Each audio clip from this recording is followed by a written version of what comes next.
As I sat in the more affluent district near the harbour parks, where my family had its quiet and modest holdings, enjoying this new bitter beaned tea that I was now quite fond of for some reason, I watched the hot morning bustle of Athkatla, the city of coin. Under a cloudless sky, the oppressive humid heat was ramping up already, even before the midday. Normally, a simple cantrip would suffice to direct a little puff of wind at my back to help cool myself, but I dared not use the art in this city, lest one of the cowled wizards detect the use and accost me. I was quite careful to make no mention of my association with Candlekeep here. Cowled wizards are no friends of the avowed, and although I'm not technically a member of that order of scholars or pay a lot of attention to the prophecies of Alondo, I hear them chanted all the time in the keep, but it's just so much background noise after a while, like the ringing of bells at a monastery. I set the hours of my day by them, but I don't really ponder the words. Anyway, of all the places, so close to home, but even so, I keep a low profile while I'm in arm. I've even heard them openly refer to the keep as the Citadel of Lies here. Then, just before I left to join the wagon convoy out of the city, now assembled in my family's yards, I saw a prize example of the very worst that Athkatla has to offer. Wheezing and coughing, a great sweating bulk of a man appeared in a clump of servants and slaves.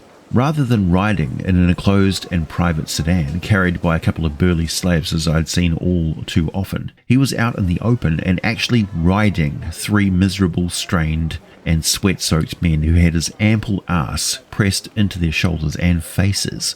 Not only was this merchant tyrant wearing rich and expensive furs from the far north, furs, he forced his servants to dress in such a ridiculous fashion as well, just for the sake of displaying his wealth, even at the expense of his own comfort.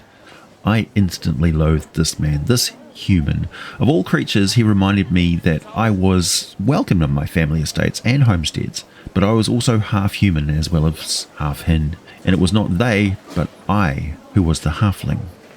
The merchant bleated orders constantly, gesticulating with his bejeweled hands and slapping at his exhausted slaves with a short rod with leather lashes. Going by the parcels some of his servants carried, he was out shopping around for samples of cloth. Perhaps to buy in bulk, perhaps to have a new suit of attire sewn for him. Displays of wealth to revolting excess is just part of the culture of Athkatla, unfortunately. Still, looking at that merchant, I knew for a fact, without a shadow of a doubt, that this man's soul was bound for the Tartarian depths of Carceri. No sooner did the thought cross my mind across the crowded street. For just a moment, his darting gaze locked directly into my own eyes. There was a threat there, a mild one. Then he looked away again a moment later. No doubt I was gone from his thoughts as quickly as I entered them, if I had at all. I pondered a very dusty and very dreadful old work of lore I had read a few years before, and knew that if indeed he was going to end up dead in the endless hells of Carceri, there was a slim chance he could return some distant day, and locking eyes with what he would become would be one of the worst mistakes of my long life. The creatures that call Carceri home, the Demodands, never forget a face, not so much as a glance in a marketplace. None of them do, ever. And to make it even worse, once one of them knows you, anything about you, they all do, forever. There is some horror to that, to know that nobody is beneath their notice, no being is entirely safe from them. If they are so tasked with the job, they can hunt you down anywhere in the entire multiverse. Any one of them. Instantly aware of your change in status, any and all of them now desiring nothing more than to drag you, body and soul, down to the worst pit of torment in the lower planes, there to suffer for all eternity at their hands. I sometimes wish I did not know such things, but it is entirely my fault that I do. I ventured into the forbidden depths of the library of the ancient Lich Lord, the Shadow King Larlock, with the intention of stealing a book which would secure me a permanent place at Candlekeep. Ha! The folly of youth. I'm still amazed I lived. Larlock saw no threat in me. He let me go. To this day, I worry about why he did that. I took nothing with me of his except a hasty impression of a dark stone floating in his library with carved symbols. I placed paper over it and rubbed waxed charcoal to copy and stuffed the paper under my shirt. It was only much later in a study at Candlekeep with books of ancient languages that I understood what I had found. If the legends I deciphered on that ancient Batraki lore stone, itself claiming to be a transcription, largely of an even more ancient text called the Book of Derelict Magics, are to be believed, I had found this history of the multiverse written by the yugoloths themselves, probably before any of the mortal races on Toril had ever existed. If the old saying, "a burden shared is a burden halved," is true, I thank you for what I reluctantly tell you now. In the beginning, primal forces raged back and forth across the unformed mass of being, which I have come to think means the ethereal realm, perhaps the first world, or the land at the centre of the multiverse. The many divisions of the planes of existence are the result of those primal powers' warfare, with weapons that warped reality itself in space and time. Their goal was to become the dominant force that guided all that was. Good wrestled with evil, and law with chaos. Neutrality held the lands over which they fought, concerned only with the act of balance, drawing equal amounts of all to create the prime material plane. That in itself is considered high blasphemy in so many places. I only dare relate it to you in this private journal that the ultimate creators of the prime material plane cared nothing for good, evil, law, or chaos, only the balance of matter and energy, the perpetuation of existence itself. The forces that raged were, almost ironically, too evenly matched, balanced so that neither could gain advantage over its foes. Law became an ally of good, evil joined the ranks of chaos, and the conflict entered a new stage. As each raised their power in a new combination, but still it was not enough, and the war rolled on. Only then did they pause long enough to create things, finally, for themselves, and thus the minions of law, good, chaos, and evil were born, creatures that could serve them and work as agents in the primordial struggle. One force, I suspect this was pure evil, created the baernaloths, creatures of sagacious wisdom and unbridled cunning. The baernaloths consulted among themselves for a long time, seeking a way to triumph over the rest of the First World. The majority decided to create the yugoloths, setting up the entire caste system and structure of the creatures so that their patron force would gain ever more adherents.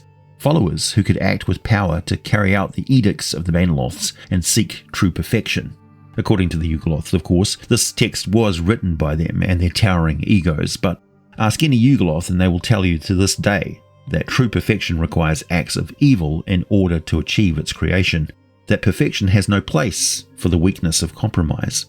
As I've said, not all the baernaloths agreed with this creation of the yugoloths, and one in particular, named Apomps, decided to act on his own, but more on that in a moment. The baernaloths saw that the perfection of the yugoloths was threatened by the meddlesome hand of law and chaos.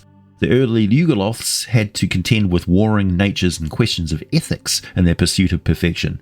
One of the first yugoloths to achieve the rank of ultraloth devised a solution. It would expunge all law and chaos from its race, forcing those base corruptions into the lesser creatures of the Grey Waste. After much experimentation, the ultraloth finally found an answer in the creation of a magical stone called the Heart of Darkness, and it summoned its fellows. When the ultraloth explained its plan, it was hailed as a hero for its clear thinking ability and ruthlessness, and thus began to remove all traces of law and chaos from its cohorts, passing the purged energies into the massive heaps of larvae it collected from the Grey Wastes. Now, according to this account, some yugoloths refused the Heart of Darkness, and they fled deeper into the glooms of the waste and beyond, their fate unknown. When the ultraloth had finished, its brethren stood tall and pure. The larvae grew and mutated, the forces of law and chaos twisted them into impure mockeries of the yugoloths, and so they were driven from the waste. Those who received the threads of chaos journeyed to the abyss, and those infused with law made their way to the 9 hells of Baator.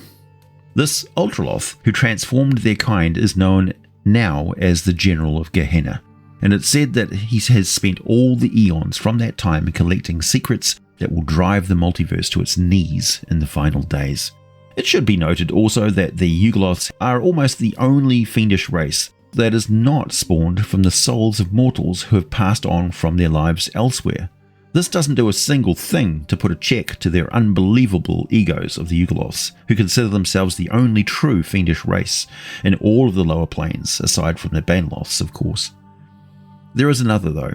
One of the baernaloths, as I mentioned, named Apomps, attempted to duplicate the creation of the yugoloths. He did so by simply taking the bodies of dead yugoloths and breathing new life into them from his own power, which naturally made them fanatically loyal to him as their creator and source of their power. This process, though, was extremely risky, and it exacted a terrible toll on Apomps. He became a horribly twisted and deformed monster. Nonetheless, he was extremely proud of what he, just one baernaloth, had achieved, and he showed off his new creations called the Gehreleths to the other baernaloths. They were absolutely outraged, of course. The new Gehreleths were infested with the affliction of chaos, an affront to the sacrifice so many had made to become the pure sources of evil that they now were, and together, all the baernaloths and yugoloths combined forces to banish the wretched but still very powerful Apomps.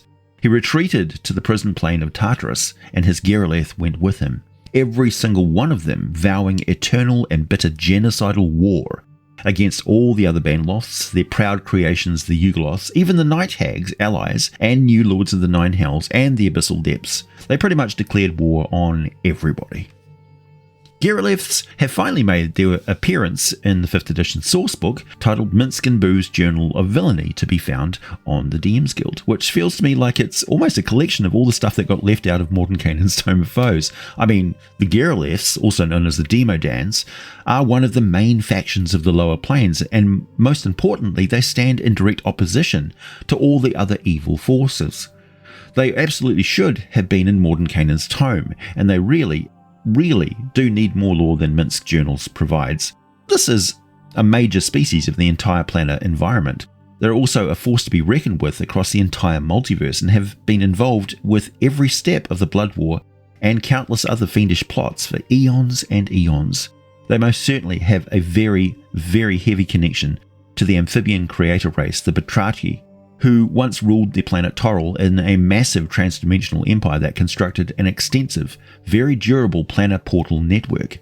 Later, this was used to great effect by the human Imaskari Empire to move produce and their armies and artificer wizards' forces great distances almost immediately across the entire continent, giving them unparalleled military might. The Gehreleths' ancient monuments and prison cities littering the landscape of the many brooding, red-glowing worlds of Carceri are strikingly similar to the most ancient portals on Toril, and they do happen to have an almost toad-like appearance. The Gehreleths are also known to make themselves a bit more easily available for the sort of random fiendish summoning spells and rituals, so there's a very good chance that they were some of the first extra-planar creatures the Batrachi ever encountered. Which I think also explains why the Batrachi didn't seem as heavily involved with the forces of hell or the abyss as some of the other ancient creator races. I could be wrong, it was an extremely long time ago after all. So, let me fill in the blanks left by Minsk's journal, which neglects to even describe what one of the 3 types of Gehreleth looks like. Granted that one bit of art provided is very good.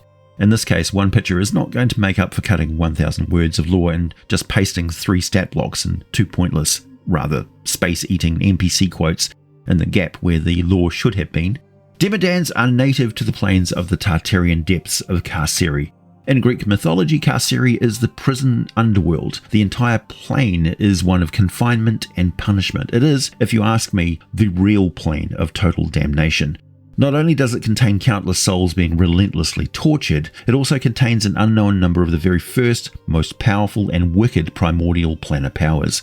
These are referred to by many names. The Greeks called them the Titans, and so on. The Gehreleths are the self-appointed prison keepers of Tartarus. They amuse themselves by coming up with the most terrible forms of punishment. One famous Greek myth speaks of Tantalus, the son of Zeus, an immortal nymph. He abused his invitation to sit at the table in Olympus with his father. He stole secrets of the gods and gave them to mortal beings. And, most famously, Tantalus offered up his son, Pelops, as a sacrifice. He cut Pelops up, boiled him, and served him up as a banquet for the gods in order to test their omniscience. The gods became aware of this gruesome nature of the menu, so they did not touch the offering. Only Demeter, distraught by the loss of his daughter Persephone, absent-mindedly ate a part of the boy's shoulder. Zeus ordered the boy brought back to life, and his shoulder was replaced with one made of ivory. Tantalus's punishment for his act, now a proverbial term for temptation without satisfaction, was to stand in a pool of water beneath a fruit tree with low branches. Whenever he reached for the fruit, The branches raised his intended meal from his grasp. Whenever he bent down to get a drink, the water receded before he could get any. The word tantalizing is derived from this myth, a thing of desire just out of reach. I have an older video detailing some of the broad features of the plane of Carceri. In a nutshell, it appears as a black void with an endless string of planets stretching away into infinity in the sky. The planets are very close to each other. There is no sunlight or stars, and the planets in the sky give off a red glow. The true light source of this plane are the planets themselves. They glow red. It's not bright on the surface, it just serves to make the place look oppressive and volcanic. There isn't actually much volcanic activity at all. Everything on these planets is just going to hurt you one way or another. These are nightmare worlds of punishment. Let your imagination go wild as to what horrors can be found in every random segment of your wilderness map. Jungles of carnivorous plants, swamps of acid and parasites, both in the steaming liquid and buzzing in great clouds in the air. In each place, I would locate an encounter where the player characters meet some poor soul that the environment seems specifically tailored to torture them personally in the most horrible ways. And if I can relate a legendary form of execution used long ago in Persia, prisoners were placed in a boat or a hollowed out log, force-fed milk and honey until they uncontrollably voided their bowels, at which point their skin was smeared with more milk and honey and they were left strapped to this boat full of their own feces and vomit. Then the swarms of flying and crawling insects would start to devour them. The prisoners were fed a ration of water, milk and honey every day to ensure they didn't die of hunger or thirst. They would also smear the infested slop at the bottom of the boat or log into the open wounds of the prisoners, so instead they succumbed to tortured madness, experiencing the agonizing nightmare crawl of thousands of insects on their skin, burrowing into their eyes, ears, nose and every other orifice, filling their mouths, while worms and parasites bred in the filth at the bottom of the boat and squirmed up into their bowels. Eventually, death caused by exposure and massive infection could take a couple of weeks. The Gehreleths would consider this a somewhat artless and lazy method, and also far too quick. There are unique native horrors of Carceri, for example the Adopi, hailing from 3.5 edition's third volume of the Monster Manual. They are 24 feet in size, with rust-red, rough and scaled skin. They look like nothing more than a great twitching and rolling ball of demonic arms, with yellow-clawed hands at the end of each arm inset with a glaring yellow eyeball. They are entirely vicious, roaming around like nightmare tumbleweeds, gurgling and clapping messages to each other in what passes for their own language. Not only are they able to rip along at 60 feet per round, they're smart enough to shift tactics in a basic sort of way with an intelligence of 6. Such as picking up anything at hand to hurl at flying creatures with the pinpoint accuracy hundreds of eyes looking in every direction provides.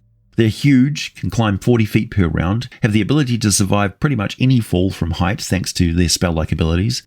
They beat the living shit out of victims in a flurry of blows that would shame a high-level monk, and if a rolling group of them hunting victims is not scary enough, they also come in elder form. Pretty much the same but gargantuan in size. Oh, and the cherry on top? They have the ability to regenerate damage. Carceri is not a nice place.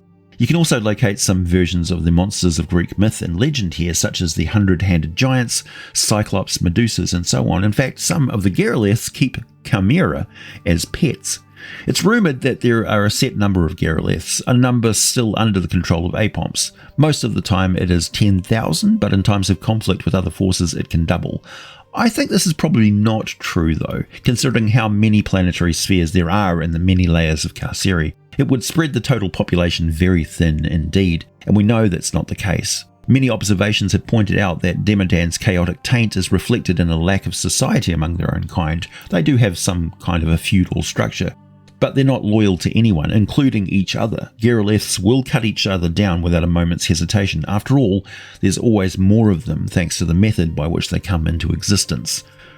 The three main types of Gehreleth all look like corpses, because they are all derived originally from the dead. The power of Apomps originally infused the corpses of dead yugoloths. These days, it's mostly great heaps of corpses that form rolling hills of slaughter in Carceri, picking a relatively intact corpse from some rack constructed out of bones and gut straps of the dead. A Demodand will infuse it with power and it will transform and rise to life as a loathsome farastu, the lowest intact form of the Gehreleths. There are rumours of many other types of Gehreleth, all exclusively found in Carceri, aside from the foul spawn, offspring of Gehreleth and mortal life. Though this is not a naturally conceived union, I should point this out. Gehreleths don't have the required equipment for that act, mercifully. Farastus stand about 7 feet tall. They're emaciated, with elongated limbs and talon-tipped long fingers. Some have stubby wings of no practical use except very low gravity and dense air. Their heads are large and oblong, with a mix of corpse and toad, with massive jaws loaded with jagged fangs. They're thin but extremely strong, able to tear a normal human apart very quickly. Coupled with abilities practically identical to the barbarian character class, they are creatures full of rage and hatred, who suffer endlessly under the spiteful commands of the superior Demodands, who get the Farastus to do all the really shitty tasks, really humiliating, long-suffering, disgusting and mentally taxing jobs that supercharge the seething hatred burning in the heart of every Farastu, just waiting for any excuse to unleash it in a murderous fury. They are capable of tracking down victims by scent alone, experts at navigating the various layers of Carceri and each of the plane's different native dangers. Their body is famously slick, with a black and noxious tar-like slime, which oozes out of them constantly. It serves to protect them from many of the plane's native conditions, but like all Demodands, they're completely immune to acid, fire and poison, including most diseases of a non-magical nature.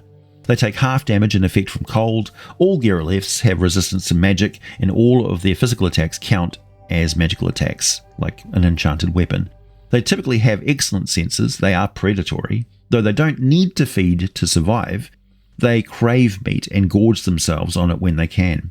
They take half damage from non-magical attacks and have a hefty bonus to all saving throws involving strength and constitution. In short, they are hard to kill.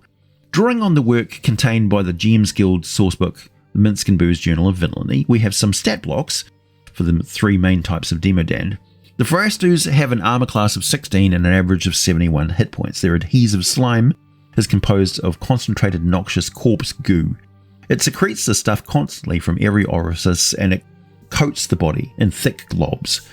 The Farastus are also known as tar Demodands or tarleth, and are experts in using it in combat and for climbing up sheer surfaces. They can grapple opponents and are +7 to all athletics checks. They have a strength of 19.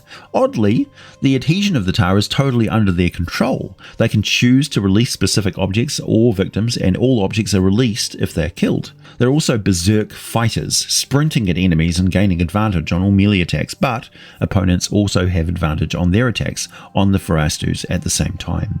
They make 2 claw or bite attacks, are +7 to hit an opponent within 5 feet, and inflict 1d6 +4 slashing damage with a claw, plus on a hit, the victim of the claw attack will be held fast by the tar. The escape difficulty is 15, and the Farastus can only grapple 1 victim at a time. Their bite attack inflicts 2d6 +4 piercing damage. The adhesive hide of the Farastus has another special property which makes them ideal creatures to pair up with other monsters. If the Farastu takes damage from a melee weapon, they can spend their reaction to take that weapon. The attacker must pass a DC 15 dexterity saving throw or be disarmed. Prying it back off the Demodand's body requires an action and DC 15 strength check. I know the damage from the claw and bite seem a little low, but remember, there is absolutely no reason a Farastu, who was created from the corpses of another being, could not or would not be equipped with weapons and armor perhaps worn by that being. This is optional, of course. Everything is optional. Your table, your rules. Also, this version of the Farastu is a bit low on the intelligence score. Normally, they're about as smart as an average human. Unlike the other more advanced forms of Demodand, the Tari Farastus are particularly aggressive towards summoners, who rip them out of Carceri to other planes of existence. So they're very hard to control, willfully disobey if it's possible for them to do so, and they always plot revenge on that summoner, or at least the world that summoner brought them to. When a Farastu is killed anywhere in the multiverse, a new Farastu is spawned from one of the corpses of Carceri, or even nearby if there happens to be some handy corpses around.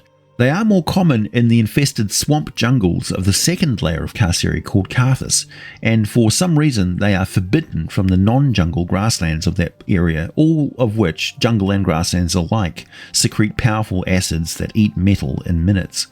As they rise from the dead, Demodands have no need of sexual reproduction, hence why you don't see any half-Demodands. However, there are ways to put some of their foul energy into other life forms. It's pointless describing a result. The creatures that are born of that way are chaotic in form and ability, and very rare, so there will be a reason why the DM is putting one of them in the game, and it's totally up to the DM what those look like.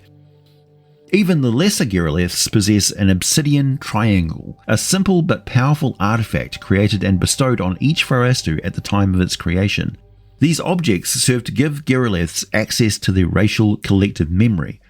With their triangles, Gehreleths can learn the identity of summoners and create generation-spanning schemes, as well as gather general information about the multiverse. Because of this, killing a Gehreleth is almost useless. A new one rises up and takes the triangle and remembers everything the last one knew. The obsidian triangles have other abilities, such as causing the Gehreleth's physical attacks to be counted as magical. Most fearsome of their suspected abilities was the idea that the triangles gave Apomps access to every Gehreleth's senses and experiences, allowing him to exist wherever his creations were. Both Apomps and the shators, the topmost rank of the Gehreleths, were said to command their inferiors through the triangles. The extent of that is unknown. Killing a Gehreleth is thought to cause a triangle to lose its magical properties, making it worthless outside of being a small obsidian trinket. Similarly, the Gehreleths greedily hoard the triangles and do everything in their powers to retrieve a stolen triangle. Anyway, moving on. The Kelubars, or slime-leths, are the middle class of the Demodands. They appear as wide-bodied, grossly bloated demon corpses with acid slime oozing and dripping out of them all the time. They are very corpulent and have wings. They're about 8 feet tall and weigh about 500 pounds or 230 kilograms minimum, so very big while still being just barely medium-sized. But don't let all that bulk fool you though. They have a strength of 20, plus 9 to athletics checks and a dexterity of 13. They can move about 30 feet per round on foot and fly at 60 feet per round. They're also much more intelligent and cunning than the farastu. Granted, they are lazy. There's an excellent bit of artwork in the Journal of Villainy depicting a Kelubar being carried around by a team of wretched farastu. They're all the most willing to have a chat rather than a fight, but they have no problem engaging in violence and are sadistic bullies that gain the most pleasure from breaking the spirit of their victims. They supervise the farastu and spend almost all their time torturing prisoners of Carceri, making the place even more miserable and scheming, plotting and fighting against their own kind. The stat block in the journal is an interesting take on their abilities, however it seriously needs some acid effects. The Kelubars are experts in the brutal and subtle use of this noxious acid. It reeks like exploded corpses, and just getting close to these monsters enough to incapacitate a sensitive adventurer with uncontrollable nausea. Kelubars have an armor class of 17 and an average of 97 hit points, and they have a supernatural ability to avoid being slowed down by difficult terrain. They're also immune to being paralyzed or otherwise restrained. It needs only spend 5 feet of its movement for the round to escape any non-magical restraints, and is not slowed down by being completely underwater, so its movement speed is also its swim speed. They also have the supernatural ability to just swerve out of harm's way, spending their reaction for a round to automatically take half damage from any attack they can see coming. So they're versatile opponents. They have a range of spells they can cast, including Acid Arrow at will, which they make heavy use of, as well as Fear. Their stench causes any non-Gehreleth creature that starts its turn within 30 feet of the Kelubar to make a DC 16 Constitution saving throw or be poisoned, suffering disadvantage on all attacks and ability checks, which leaves them wide open to the Kelubar making sneak attacks against them, dealing an additional 46 damage or whatever attack it makes. Successfully making a saving throw versus the stench only confers immunity from it for 1 hour, so while the Farastus are more like barbarians, the Kelubars are more like rogues in their class ability type thing. They have the same reckless attack option as the Farastus though. They can also attack with 2 claw or bite attacks, or swap out those for spell attacks. They're plus 9 to hit. Their claws inflict 2d8 plus 5 piercing damage with an additional 2d6 acid damage. Their bite inflicts 2d8 plus 5 piercing damage and an additional 2d6 acid damage. I would add something like a poison spray spell-like effect every time someone hits the Kelubar with a magical slashing weapon attack, except it's not poison, it's acid. As mid-ranked Demodands, they can summon reinforcement. Rolling a 6-sided die, a result of a 1 or 2, they summon 2 farastus. On a result of 3 or 4, they summon 1 Kelubar, an ally. Usually leths don't get along with each other, but summoned Demodands will obey their suggestions in combat for the most part. They can't summon the higher rank of Gehreleths, the shator. Shators are the most massive of the Demodands, standing up to 10 feet tall, weighing as much as 700 pounds or 320 kilograms. They're bloated like festering corpses. They're also known as shaggy leths, as they have ragged folds of skin hanging off their huge body. Being so bloated makes them seem squat from a distance, but up close you can see that these creatures are simply massive and powerful, with a strength of 24, constitution of 20 and a dexterity of 13, a ground speed of 30 feet and a flight speed of 60 feet. They are more agile and far more formidable in combat than countless unfortunate victims have given them credit for. Underestimate the shator at your peril. They are some of the most formidably wicked intellects in the lower planes outside of the Nine Hells, and their sadistic cruelty has absolutely no rival. They are the worst situation you can find yourself in. The buck stops with them. They are the end of the crime spree. They are the punchline to the multiverse's sick joke. They are the worst case scenario. They are the contagion of woe, the mouth of the river of suffering. They know this, of course, and have towering, insufferable egos that go with it. They revel in the death and despair they create. Their dread palaces are made from the remains of their countless victims, and fresh tortures await in every unimaginably grim nook and cranny, both inside and out. They find the sounds of desperate screams to be music to the ears while they ponder the true nature of the multiverse.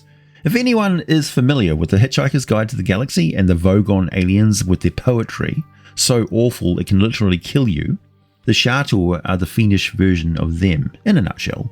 They go a big step further than the Vogons in that they deliberately craft poetry and philosophy arguments that are designed to create a sense of the pointless, cruel joke that intelligent life is.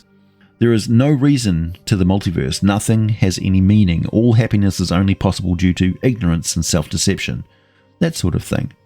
The Shators amuse themselves through eternity by travelling to the prime material plane when they're there on business and finding mortal poets and philosophers to use as unwitting mouthpieces for their ideas.